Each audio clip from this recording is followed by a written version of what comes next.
Take a look at all these bumblebees. They're just slowly waking up. 1, 2, 3, 4, 5, and there's one under there, 6. Oh man, it's been a rough night. I know what they feel like. Oh, Finally. I drank way too much honey last night.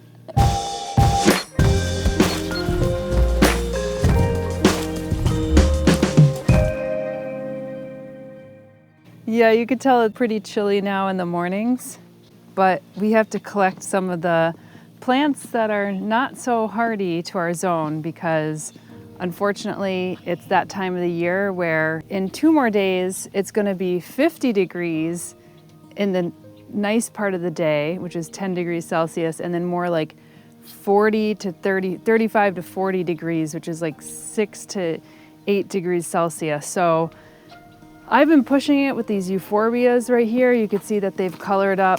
They might actually have had a little bit of cold damage. We'll have to see when we pull them in. We also have to be careful that we're not taking in ants or anything in here as well. And then I'm also gonna get the Pelargoniums, see what they look like. So these Euphorbia I typically take in and I put them in this house, but most of the other plants I'm gonna be having to take in and put in my little bird coop.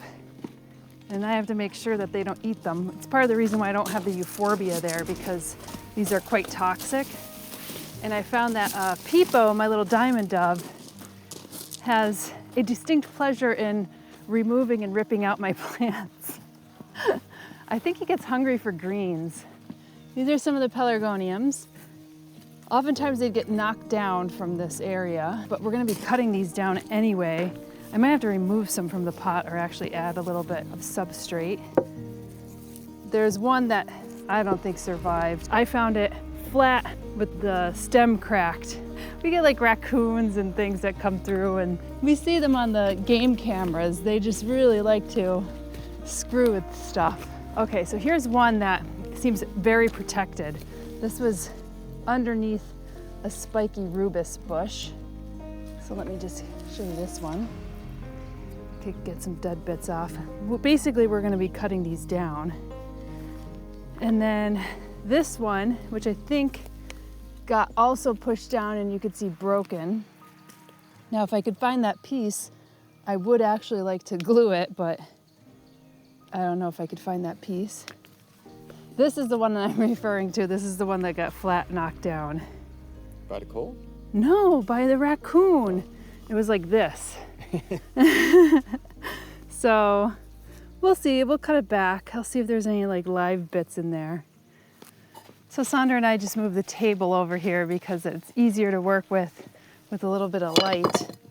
All right, let's see what we have here. We'll take this first round. You can see that there's some dead bits right here. It probably got cold damaged because we had hit some nights where it was a little chillier. It's amazing because once you start taking these in, you'll see this kind of orange hue on this Tiracoli and this Platyclada, but as soon as you start to bring it indoors, it starts to green up because all that stress is gone. All right, so this one will be the easiest one, and you can see that there's not much substrate left because it was probably knocked over or dug in. So I'm just gonna make a cut these off. Seems a little dramatic, but I think this is dead anyway. And then I'm just getting them back to a small little nub. So then that way it could survive through the winter months. And I'll have to just water them just a little bit. Just gonna break up the roots a little bit. Just add a little bit more substrate in here. And again, I'm just trying to keep these alive through the winter months. I don't have like a greenhouse or anything like that. So we're gonna be putting them in a little heated coop.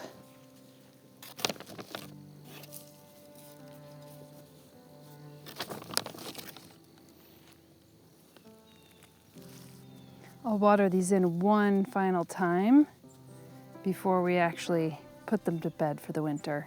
You can see that it kind of got pulled out, so you have the roots. There's just a few roots hanging on here and this kind of stem that comes up. I'm gonna do the same thing. I'm gonna cut it just like that. Pull it out. If I ever find this, maybe I will These aren't really high fired, and it would be nice to actually find it to see if I could glue it, but this one was unfortunate because I really like these pots, and you want to have something nice, but with wild animals outside, it's a bit of a challenge. These are also kind of challenging pots because they go wide and then they go thin again, and you have to kind of get all the plant roots out. So let's see this root. I mean, actually, there's quite a lot of roots here. So, you know, those look like they have actually been gnawed off. So we're going to put that one. I might put a couple in this pot.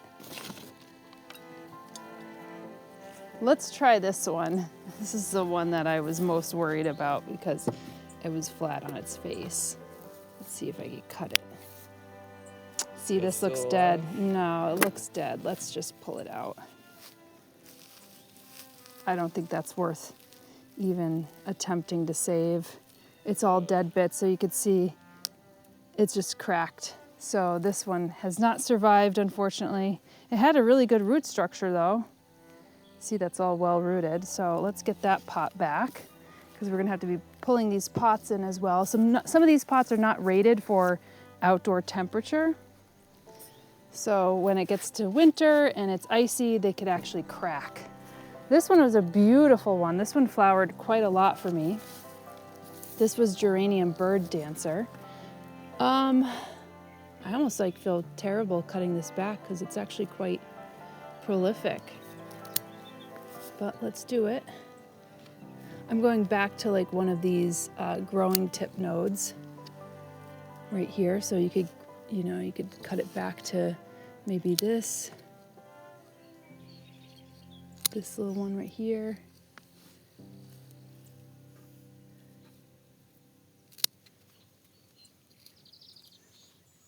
Let's start with this. This one would be nice as a bonsai, I think.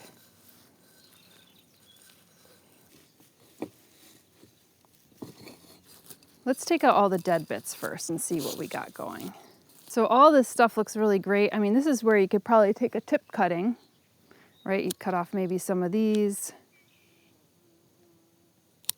like that, the side branches, and then you could take a tip cutting, like right here, and then you could root that. You landed it on the camera. But we're not gonna do that because we're not really set up for it quite yet. But I'm gonna just cut it right back behind here at this branch so you can see the branches that are growing out, and maybe cut off a couple more leaves. And that's what we're gonna use to store it. And I'm gonna keep it in this pot. And it doesn't look like anybody kind of touched that pot. So we'll keep it just like that. All right, this one was also great. I think this one's an apple blossom. We'll cut off some of the dead bits. And this is perfect. I'm gonna cut it right behind here. And I'll cut this one, this chunky stem right off.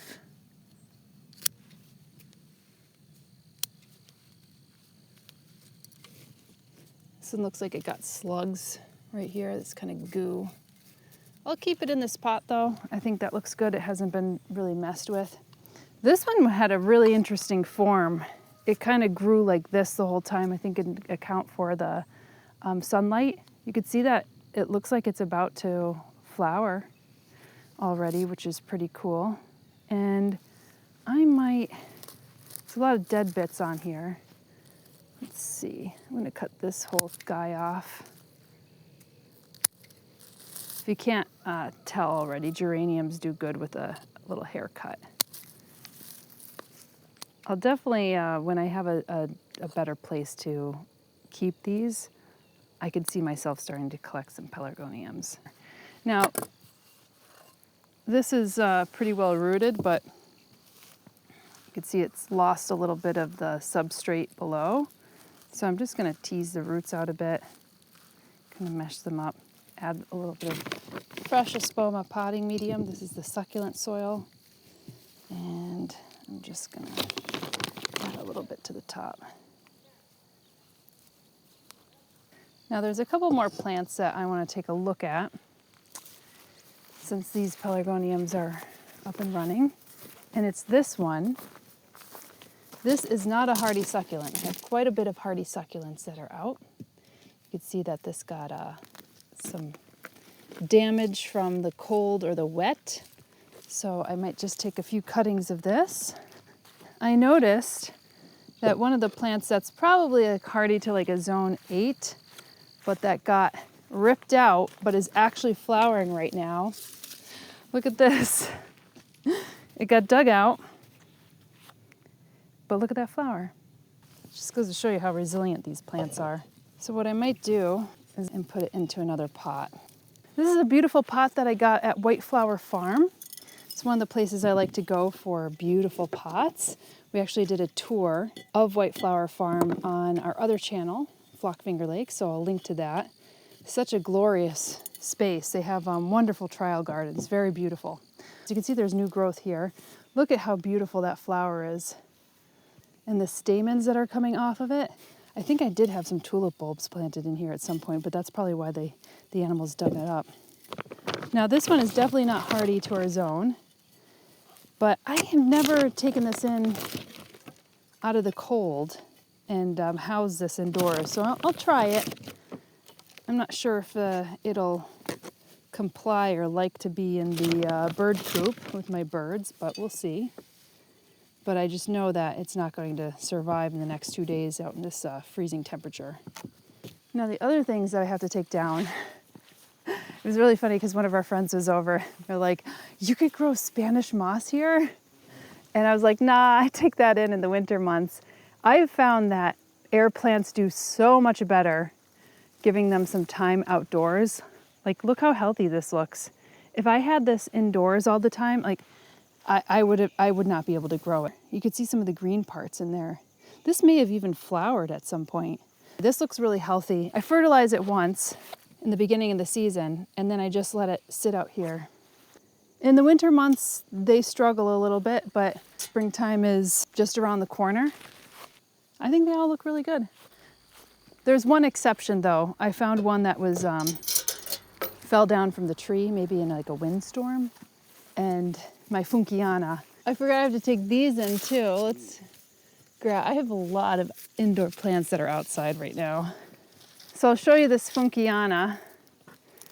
This is what fell, and I found it on the ground.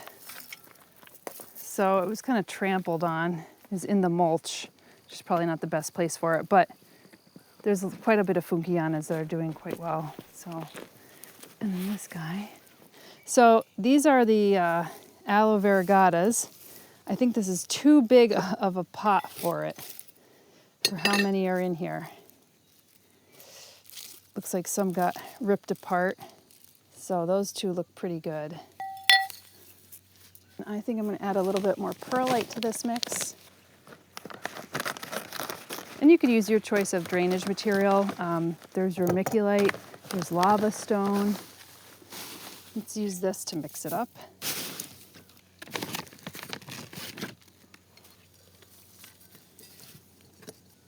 These are some of my favorite aloes. They're so cute. This is the ones that we got. These are the offshoots of the one that we got at Baker's Acres like a long time ago. And for this one, kind of seems like an overkill planter to have this in. I am literally just going to take bits of this, just like this. That is what I'm going to use to repropagate this. So it feels as if I'm taking the plant apart, and I am. And then we'll just replant this. And we'll use the ones that don't have any type of damage on their succulent leaves, because as you can see, there's a lot of damage, cold damage. I had this out really early on in the spring when it still wasn't quite warm. I'll take maybe a little over half a dozen just so I have some safety in case some of these don't actually root. You can see that these are actually rooting right here from an old leaf. So that is kind of what you're going to get. Yeah, any of these little bits where it has cuts or any type of rot, I wouldn't want to take those. And basically at the base of these, you have meristematic region. A meristematic region is just a region where the cells aren't differentiated yet. And that means it could become leaves, it could become roots. But once you rip it off its own roots, it's going to prioritize roots for it to grow. Now, it might be challenging because they may not grow as well in the winter months. They'll just be stationary for quite some time. And I'm going to start this over again. Just goes to show you that plants always have a fountain of youth. They just continue to grow over and over again, even long after they look tired. You could constantly take cuttings, offsets, and then I'll be able to store this planter in for the winter as well. Now, I have quite a number of aloes as well. Some of them are hardy, some of them are not. These two are hardy, Havardiana perii, and that's a truncata. It's like there's quite a lot of weeds growing in here, and then also a little lavender, strangely enough. This one is not hardy, so I'm gonna have to take this in. Looks like it had some damage at the tips. So this is gonna have to come in, has really nice offsets right there. And then a number of these aloes in the back. So these have colored up really nicely. Look at the flowers. I didn't even see those before. This one's just starting to spike. Look how beautiful. This yucca filiform is actually hardy to our zone, believe it or not. This one is Mangave praying hands, definitely not hardy to our zone. And this one was hardy, but you could see this one looks like it got water damaged. You could see all the black spot on this. So that one I probably won't be able to take in. I might have to discard this, which is unfortunate. And this is a hardy plant. It could have happened during the time when we had so much rain during the springtime. So that is something that you have to be conscious of. It does have a pretty well-draining mix, but the combination of the rain, the heat, the water, you don't know exactly what it is. I can't have pinpointed this. Anyway, here's these guys still chilling out on the Sedum Autumn Joy. And I think that's it for now. I'm gonna start taking these in. It might be getting cold where you are as well. Be sure to get in all of your plants that are not cold hardy. I'll tell you what, fall is here, and in just a couple more days, it's going to be freezing temperatures. So I'll see you in the next episode. Bye. As you may have heard, we're doing guided group botanical tours throughout the world, and a spot just opened up on our Costa Rica trip for December 2025. And we have a handful of spots to our Japan trip in fall of 2026. And if you're interested in Thailand, join our waitlist so we can determine whether we're going to do a second trip in 2026 or 2027. Information is on homesteadbrooklyn.com. Just click on the Learn tab and then scroll to Botanical Tours, or click the link in the description below the video. In the meantime, check out our online botanical courses like the Houseplant Masterclass, all at homesteadbrooklyn.com and houseplantmasterclass.com. We'll also be showcasing some amazing tours in the next videos, which are not to be missed. So stay tuned here and hit the like button to help the channel grow. Thank you so much, and we'll see you in the next video.